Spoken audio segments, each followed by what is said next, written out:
Brazil joining OPEC, and the relations with the USA. It's a pleasure having André Jakubovics, energy entrepreneur, global macro enthusiast, and sorry, Professor Cleveland Jones, researcher at ENOG and geoscience and geopolitics consultant, had a technical problem and unfortunately will not follow our conversation here today. Good afternoon, Professor André Jakubovics. Good afternoon. It's a pleasure to be here. Thank you. Please, André, let me share a very short video, 1 minute long, to show something that's very, very important. Angola has announced its exit from the oil producers cartel OPEC after it battled with the group over lower production quotas this year. Angola's oil minister Diamantino do Azevedo on Thursday said the country does not gain anything by remaining in the organization. Angola joined OPEC in 2007. Disagreement over lower oil quotas for some African countries, including the Southern African nation Angola, led to an unusual days-long delay to OPEC's November meeting. At the meeting, Angola's production level was dropped to 1.11 million barrels per month after an assessment by three independent sources. While losing Angola, OPEC also announced that it was bringing Brazil into the fold. OPEC, led by Saudi Arabia, has been trying to bolster oil prices that are falling in recent months over concerns about too much crude circulating in a weakening global economy. André, the reasons that Angola is leaving OPEC is the opposite reasons that Brazil is entering, is joining OPEC? Well, that's difficult to answer because, OPEC has been somewhat difficult to bring consensus from time to time amongst its participants. They they agree upon certain quotas. Some people cheat, some people don't. It's always been a game played between them. Uh, More often than not, they don't converge exactly to what has been agreed upon their members.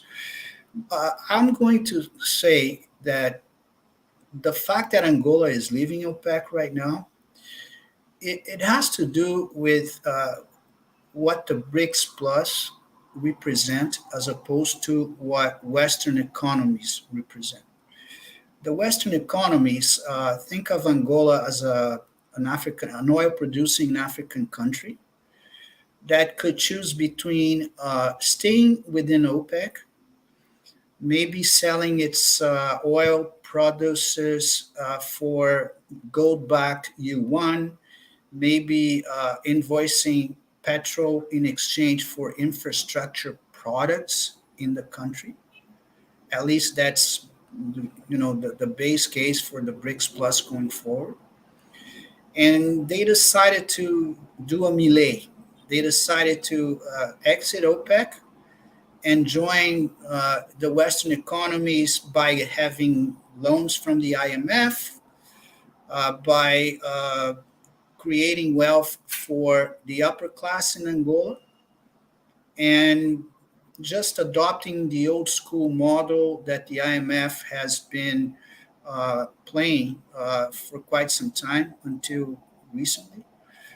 My guess is that behind the scenes there was a lot of geopolitical arm twisting, economic, and all sorts of games being played at the political level with a lot of money involved.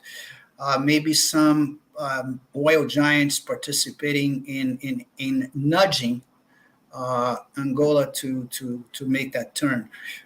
To me, it is no coincidence Angola has made that turn.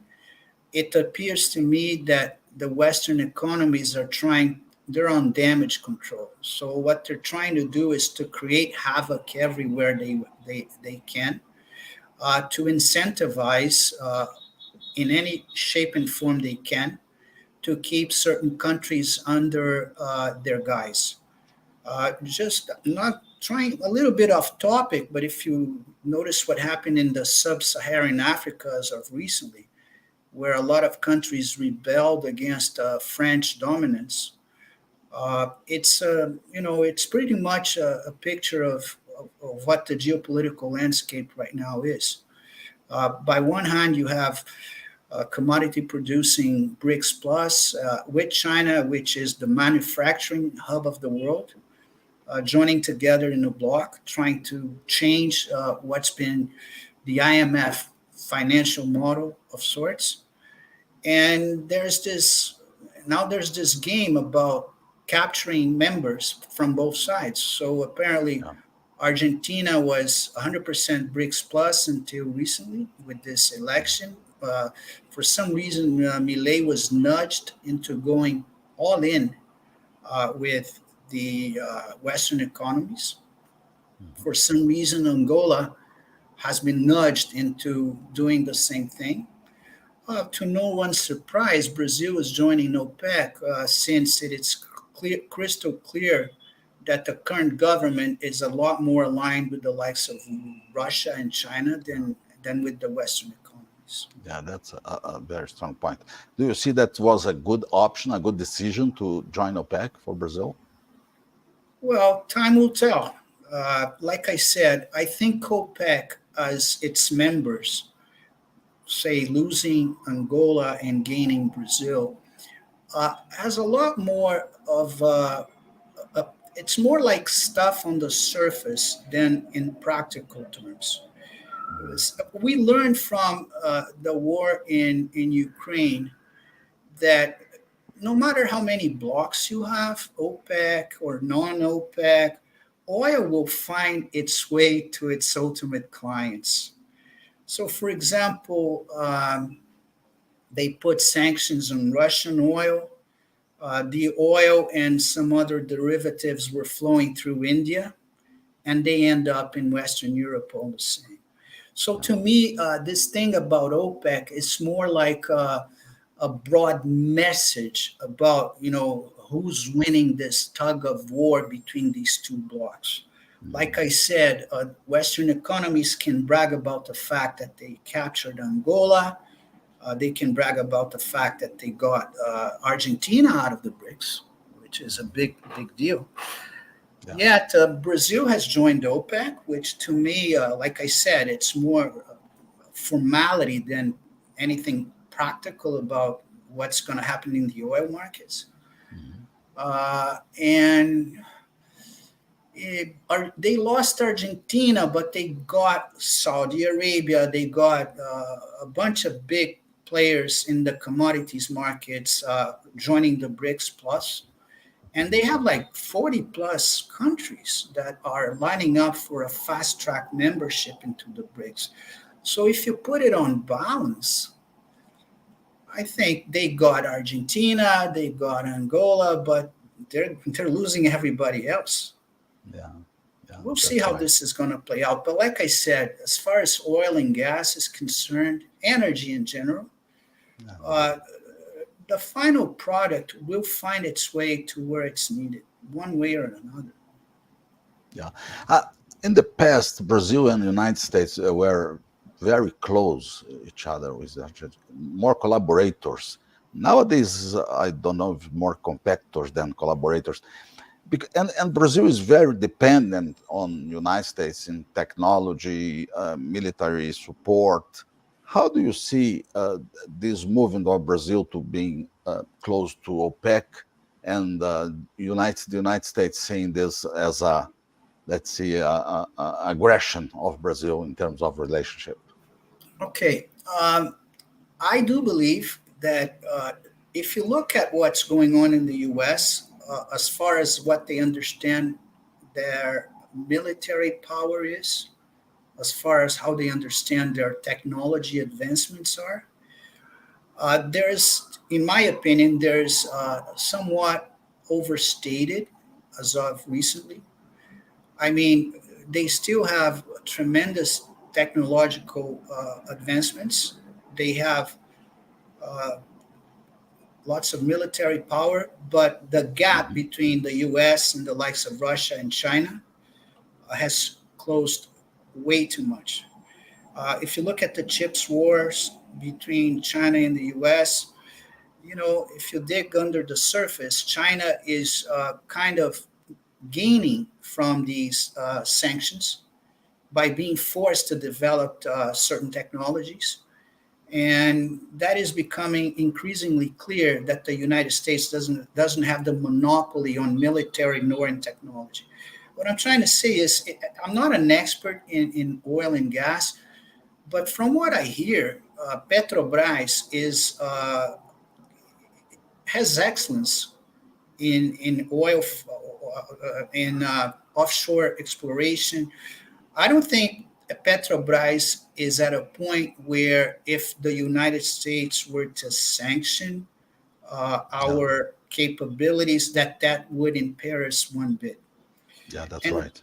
I don't think that's the case. As far as technology is concerned, like I said, Brazil is in a position to acquire all the technology it wants from other sources other than United States, even from certain Western European countries, because at the end of the day, money talks.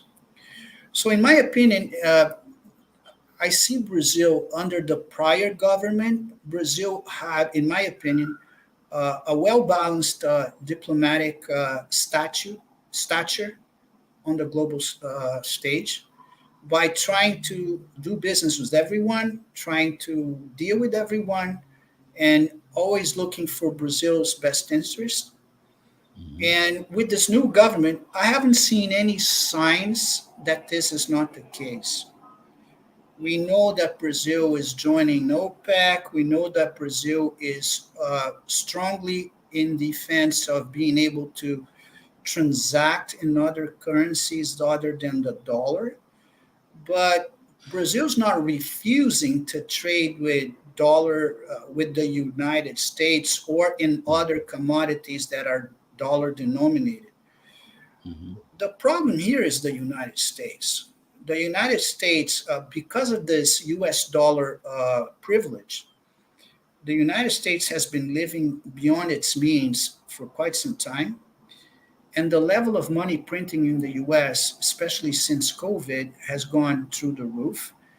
And as we were talking before we went live, for the first time since the gold standard was abolished, the United States is not showing any signs that it is worried about the fate of the US dollar. So there was a ton of money printing going on, and the US deficits are going exponentially higher. Yeah. And that's making a lot of people very, very nervous. Think about Saudi Arabia. They had to choose between military protection of the US and so to invoice oil for dollars. But what if those dollars are worthless? So they have to rethink or at least diversify what they do next. They need to play the long game. So uh, I think now we're going to a two-tier oil market where a lot of oil is still invoiced in US dollars. Mainly the biggest oil and gas supplier to Europe today is the United States, maybe with some help from Brazil, Venezuela of sorts. And the main supplier of oil to, say, India, China, is basically Russia and Saudi Arabia. So, this thing about the BRICS Plus and transacting oil for gold backed currencies is in its very early stage, but it can gain momentum real fast, especially because they're not letting the BRICS have another alternative since they are debasing the dollar at such a fast pace. They actually leave everybody else without much of a choice.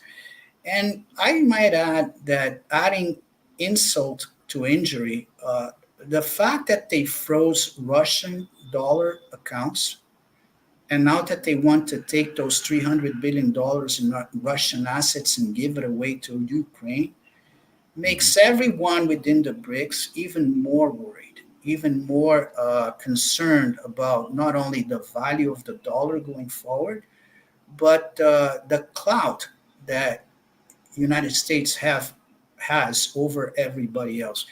The United States has not been very uh, tasteful in dealing with its partners. It's basically been by scary tactics of sorts. Yes. So what they have today under their guise, and God knows for how long, is they basically own the Japanese economy. You know, Japan is dependent on oil. The yen is a fiat currency that relies on the US dollar as a fiat currency. And the same goes for all of Western Europe, where the euro is a fiat currency. It relies on the US dollar as a fiat currency. And they have no hard assets whatsoever. So when push comes to shove, the United States would have to be sending commodities to both Japan and Western Europe, while the rest of the world finds a way to diversify away from these fiat currencies, at least for trading hard commodities.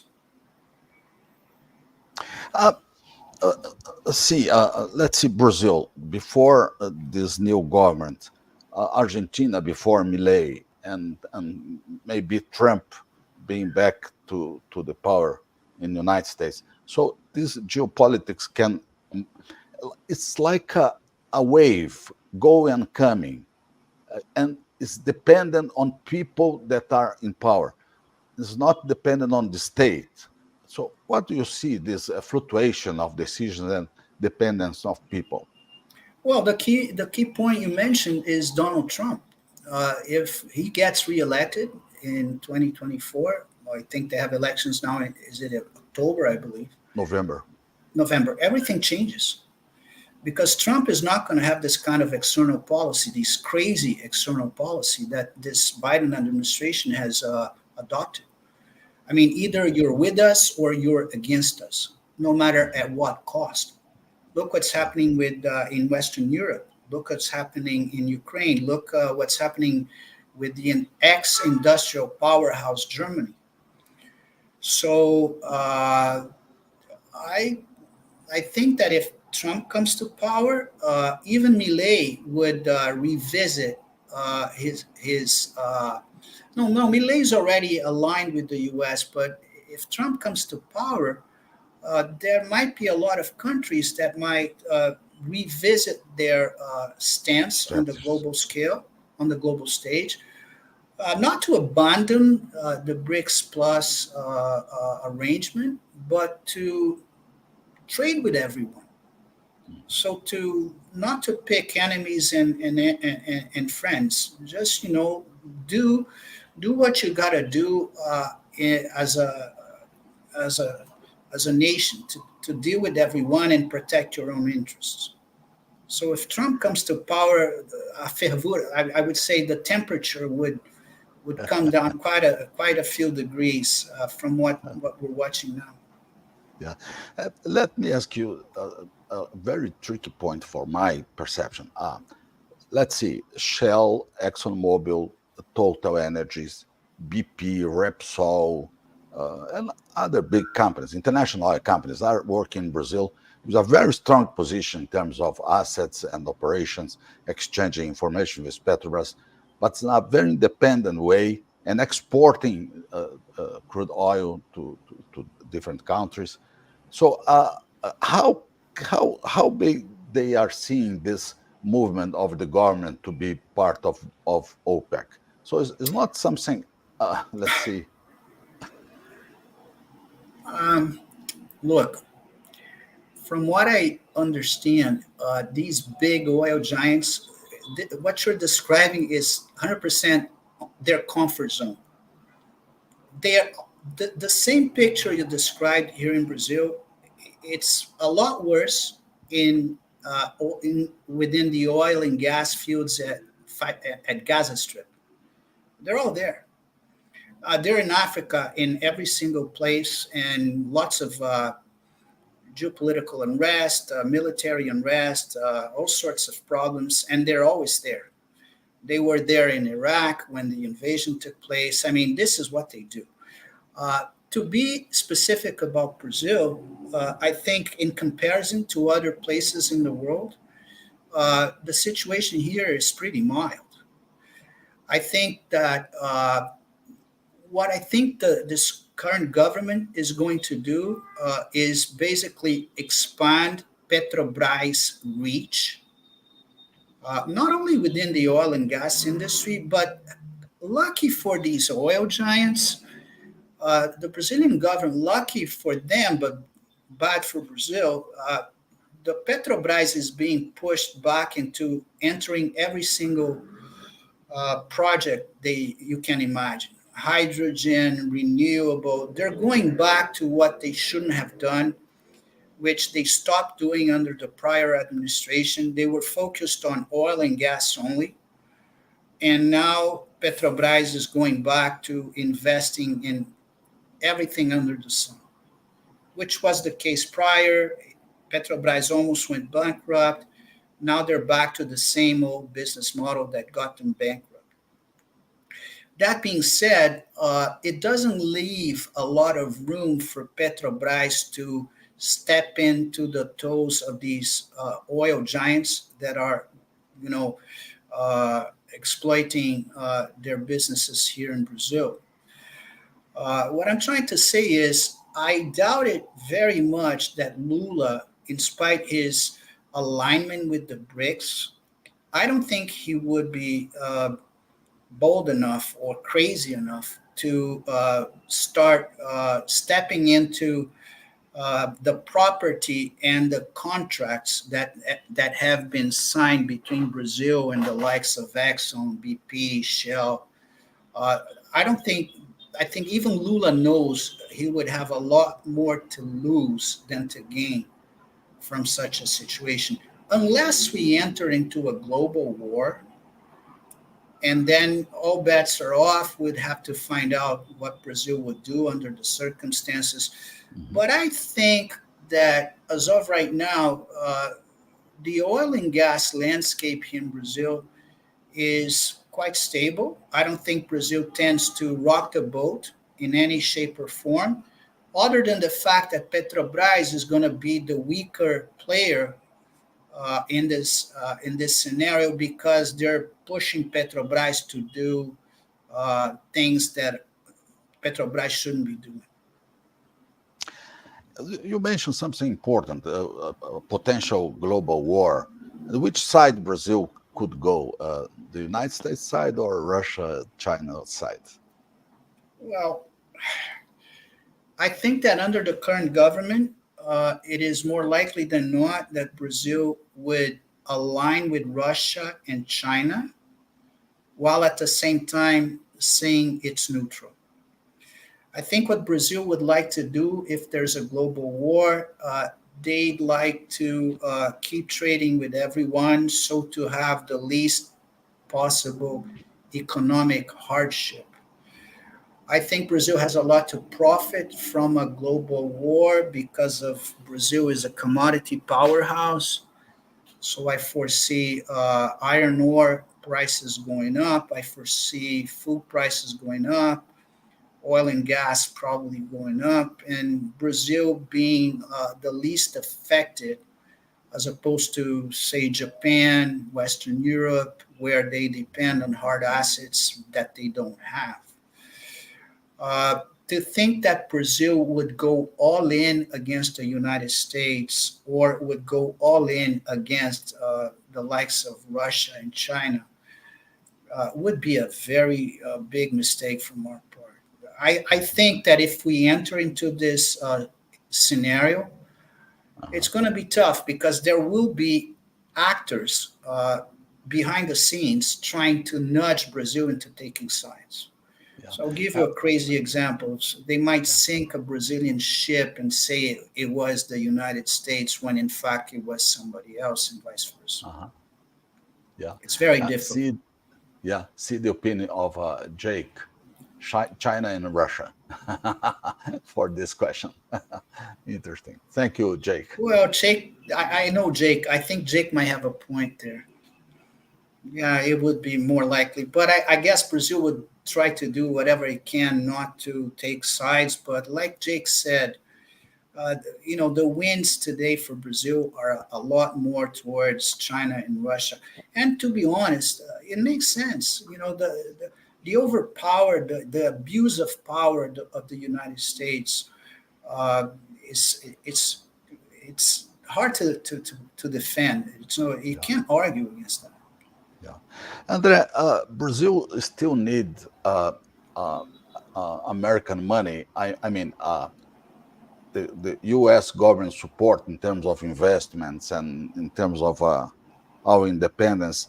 So, what I mean, do we need America to be close to us to to to to to support our investments, specifically for oil and gas or for energy? I doubt it. What attracts foreign investment is a country's rule of law and predictability. And money loves predictability.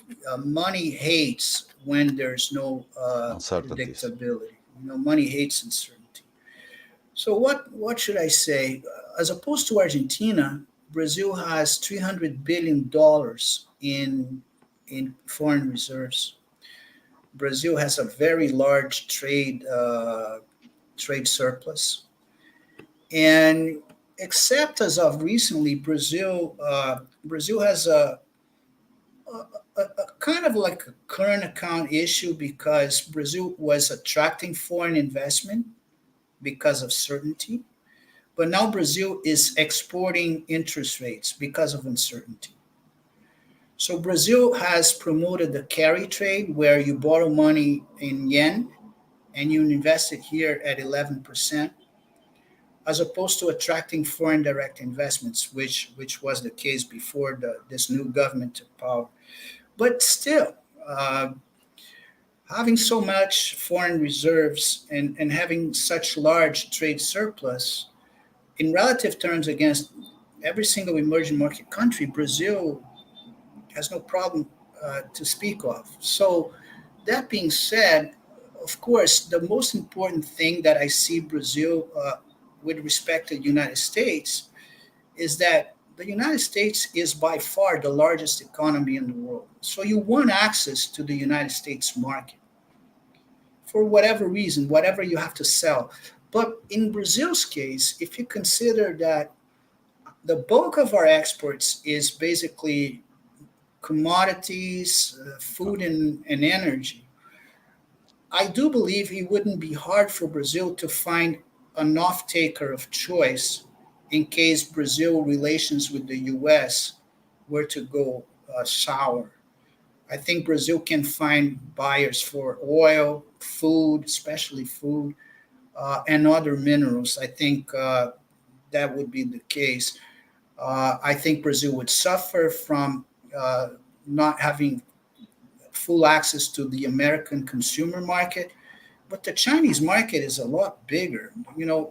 So you have an idea. United States has 330 million people. Mhm. China has 300 million middle class. Big. You understand? And like I said, I'm not sure I mentioned it. If you look at the Chinese GDP, it's mostly based on manufacturing industries. And if you look at the US GDP, it's basically debt. It's Netflix. It's the kind of stuff that Yeah. it's inflation dependent. So if you deflate the economy, uh, you're going to find out that both Europe and the United States don't have that much GDP to speak of, other than debt-based currency printing. Whereas China and especially Russia are in a whole different place as far as what their GDP represents. And I'd say for Brazil, it's pretty much the same. Brazil is not predominantly a consumer-based economy like the U.S. and Europe. Yeah. Brazil is a commodity-based economy. We used to think this is a bad thing, but now we know that it's a lot worse to be a consumer-based economy than to be a commodity-based economy. Yeah. Andre, uh, going to the conclusions, let Okay. me put a scenario for you. So you are joining BRICS. We are part of BRICS just several years, and we are joining OPEC. And it's not too much to affect the relationship between Brazil and the US. Well, I think U.S. picks its fights very carefully. So for the U.S. to go and do some arm twisting against the likes of Angola and especially Argentina's Milei is one thing. But why would you pick a fight with Brazil, someone who's holding uh, $200 billion in U.S. treasuries, $300 billion in reserves, a big surplus, and most importantly, Brazil is the tip of the scale on a global conflict scenario because Brazil has the food, has the commodities, has energy, has water, and is somewhere removed from the conflict areas. So I'll dial back to World War, the Cold War era, where uh, you know they were going at each other, the Soviet Union and the United States. They were going to blow each other apart, Yeah, and both sides had the Plan B, which was to move to Brazil. Both of them. yeah, that's right. That's right. So today is pretty much the same. I don't think that the United States is being a bully of sorts, big time on everyone's radar.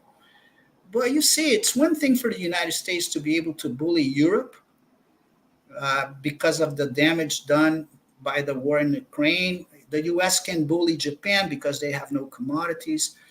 But I think the U.S. might want to tread a little more carefully against Brazil. But then again, I could be wrong. Yeah, But as far as we can see as of right now, the United States is just leaving Brazil alone. They don't want to rock the boat. They have too many problems already. So Brazil is not as vulnerable as yeah. the U.S. would like it to be, so they could enforce their terms on us like they're doing on Milei. Excellent answer. Perfect. This was a conversation about Brazil joining OPEC and the good, still good, and can be better relations with the United States, with André Jakubovics. And sorry, Cleveland Jones was with us, but he had a technical problem, and we can schedule another meeting with him Yeah, maybe we for can do another it again. conversation. Excellent. Yes. André, thank you so much. My Nice pleasure. conversation. Thank you Thank very you. much. Have a Bye great bye. day. You too. Bye.